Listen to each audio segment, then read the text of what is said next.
Welcome. It's your boy Bobby D holding it down here at the Tech Hustle. I can't believe we got into the end of season number 2, wrapping up 10 episodes. I don't know about you, but I've been having this thing on replay like crazy. And remember, tell your friends about us.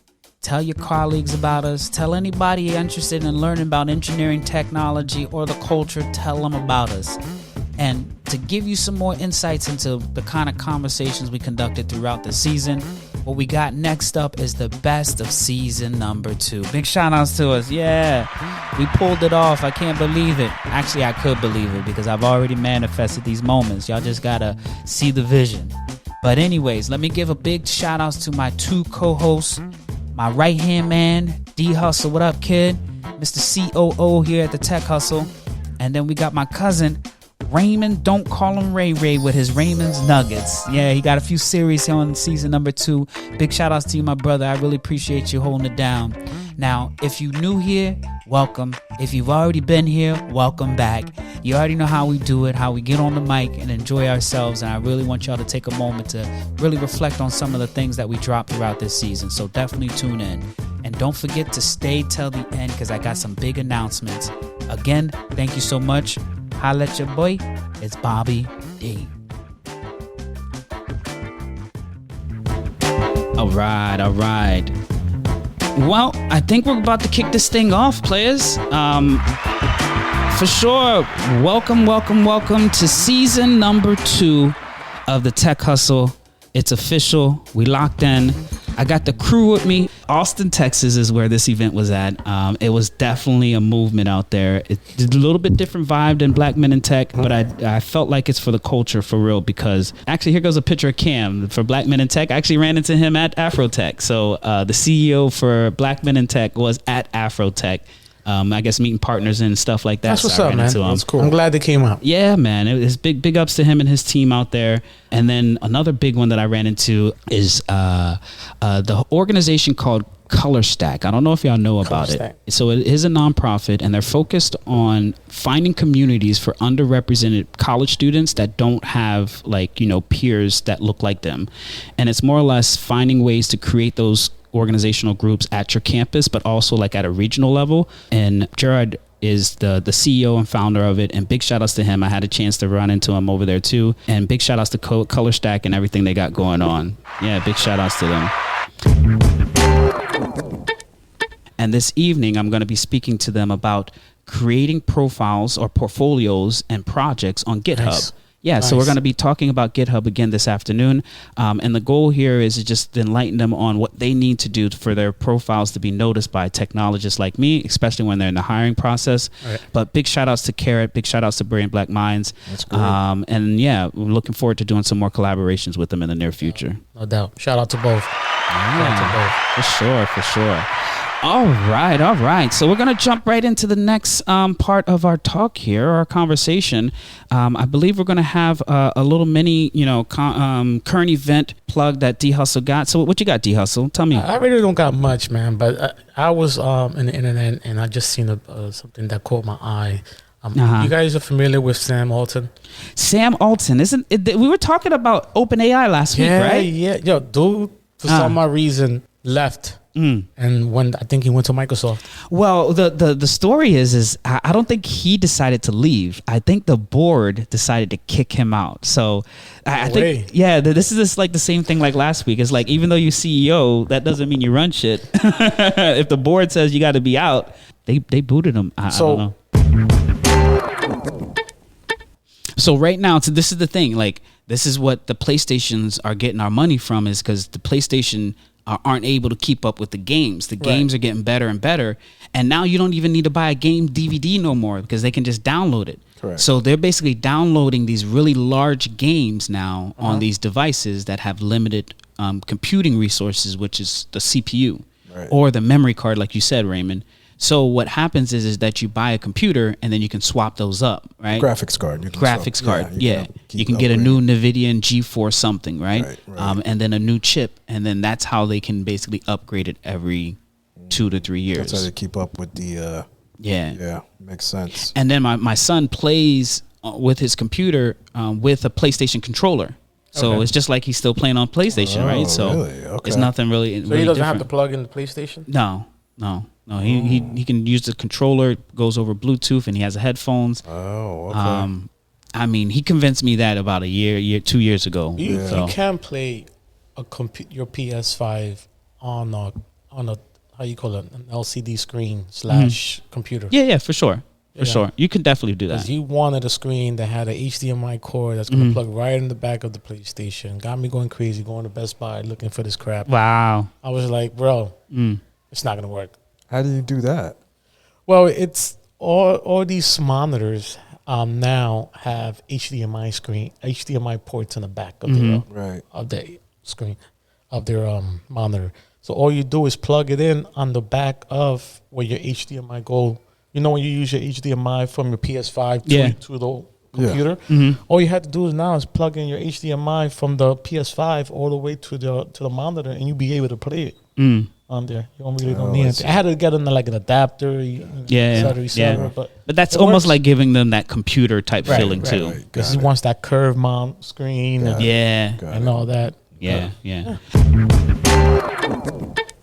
The cool thing about being a systems engineer is that we like to dive deeper into concepts, not just know how to do it, but really know how to do it or how it works, right? And one of the things that I ask engineers whenever I'm interviewing, especially for systems engineering roles, this is systems administration, DevOps, even site reliability engineering roles.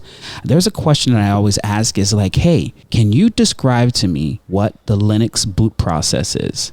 Now, the reason why I'm asking this question or showcasing this question is based on our conversation last week. We're not using like a lead code, prompt, write some code, but I'm actually want to hear you talk about tech. Right. This is how I know if you're really down or you really understand what's going on, by asking you questions like that, the Linux boot process. And we're actually going to walk through it because it looks like it's about 8 steps. And this is the part of the conversation that I'm hoping that people get some nuggets on the level of engineering that we bring to the table. So give me a round of applause for those that still tuned in. Let's get at it. All right. So when I asked this interview question, what is the Linux boot process? And follow us on our newsletter, another plug. I follow this other newsletter. It's called Byte Go. And they are really publishing some really cool content. Right? So one of the things that a lot of people run into, especially on Windows computers when they release the firewall, is like firewall enables everything, blocks everything, and only enables a few ports. So guess what happened that day at Twitter? They enabled firewall on every single server in our data center. Every single computer had a firewall enabled. Yeah, for sure, right? So that's what brought it down. Yeah. So what happened is that there was someone that introduced a change in our environment that said, hey, I want you to enable the firewall on every single computer. Now, how many computers was that? Let's say it's over 500,000 computers around the world. Now imagine 500,000 computers. 500. With the firewall enabled that says, I don't talk to you and you don't talk to me. That's basically what brought down Twitter. Now, how did we fix it? How did we discover it? It is definitely a more lengthier conversation to get into the details of how we discovered it and how we repaired it, but I'm going to drop a quick little gem. So there is this thing called a configuration management. Have you ever heard of that before? A configuration management tool? Yeah. Yes. So there's something like Puppet, Ansible, Terraform is considered that, but these are tools that systems engineers, DevOps, operations engineers, cloud engineers use to orchestrate the configuration of computers. Because I mentioned something earlier, 500,000 computers. Like, how in the world can we change something on 500,000 computers in such a quick time? It's because we have a configuration management tool that basically runs on every single computer that updates configurations. And unfortunately, the configuration that was pushed out was turn on the firewall and block everything. If you type in man space ls, it's going to bring up a man page or a manual page of what that ls command does. And then you can dive deeper to really understand what it does. You can also type in some commands where you'll be able to say ls is the command and then space -- help. That will help you get insights into what the command does. But more specifically, I just want to make sure y'all know these resources that you have available to you on the computer. Not, hey, you got to go get on the internet. And yeah, everybody does a quick, Google search or Stack Overflow. No doubt about that. But hey, if you really want to show at least the people that are looking over your shoulder how you know how to find help on the terminal, is using that man command or using the help option within commands.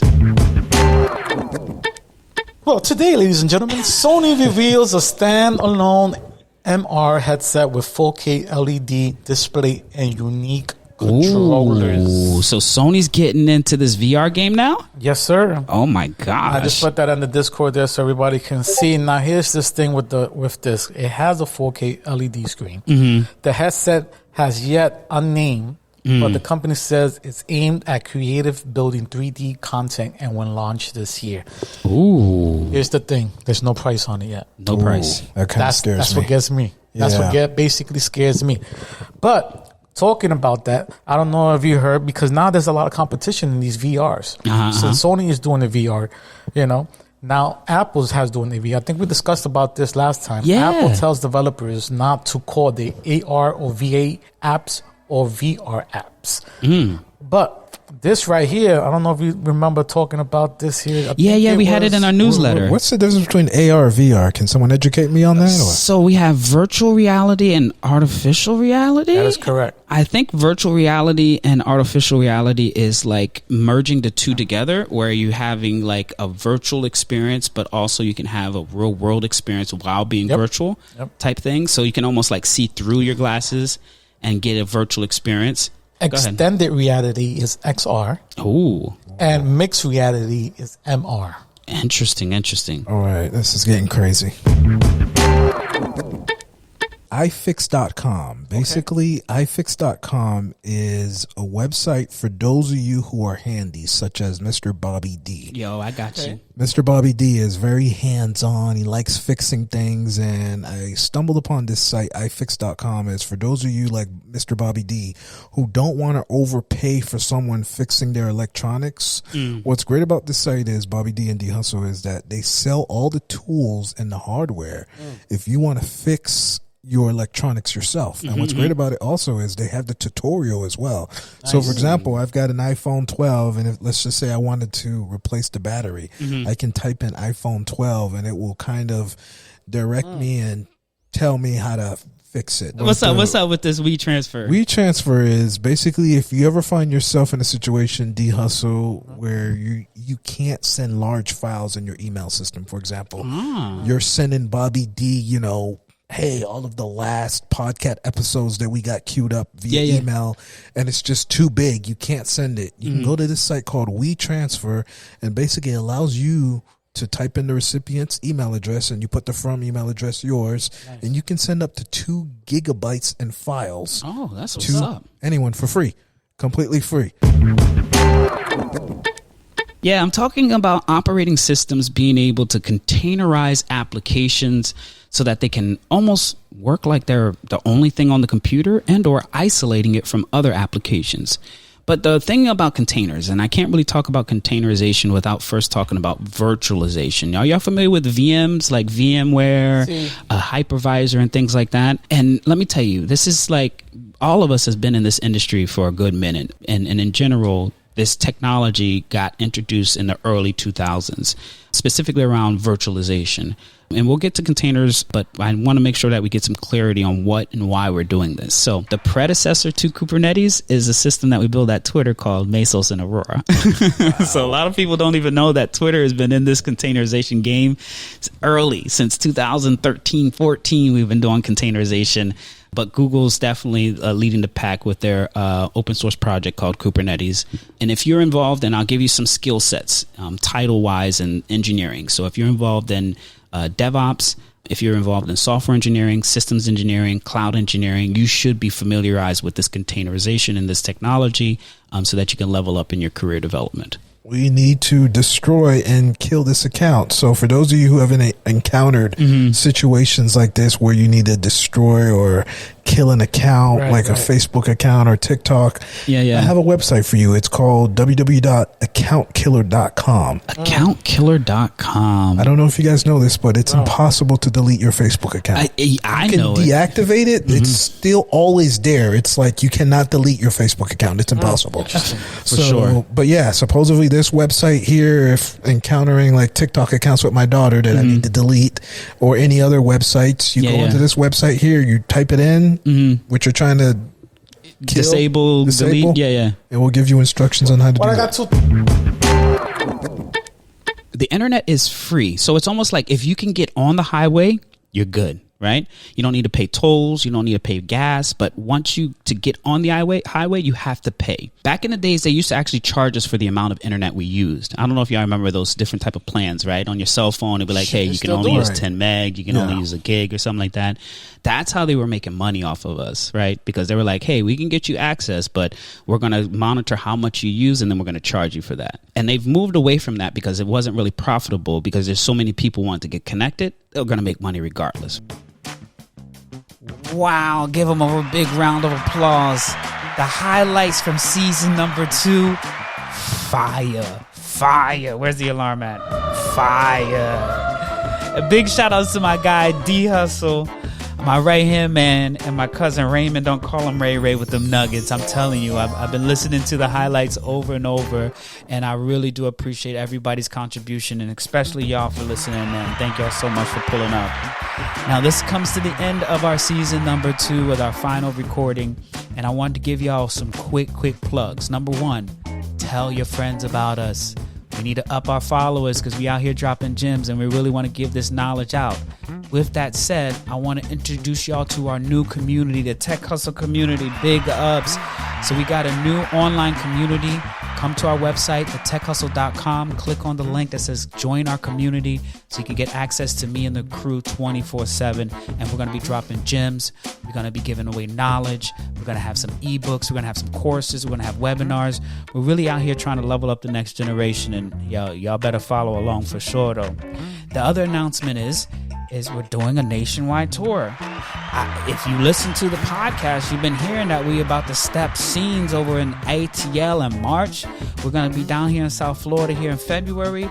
But overall, we're going to be out in these streets representing hard, though. So pull up. If you got a college, university, organization, a conference, anywhere that you want to hear our voice, or you feel like our voice could provide value in a room, holla at your boy, for real, though. And then the last announcement is, get ready for season number 3. We already got it right on the works already, yo. Season number 3, and we got a new segment coming up called Backstage with Bobby D. Let me bring the music down. Backstage with Bobby D. If you didn't know, I'm going to be traveling the country, talking to a lot of my old colleagues and friends that I have in this tech industry, and giving them an opportunity to continue to spread that knowledge. So tune in to season number 3 for sure. And re-listen to season number 2 for sure. And tell all your friends about us for sure. Pull up to every city and everywhere we're going to be at, because I promise you it's going to be all love. And I guarantee you're going to learn something in the process. Again, thank you all so much for tuning in to season number 3. Holla at your boy. It's Bobby D.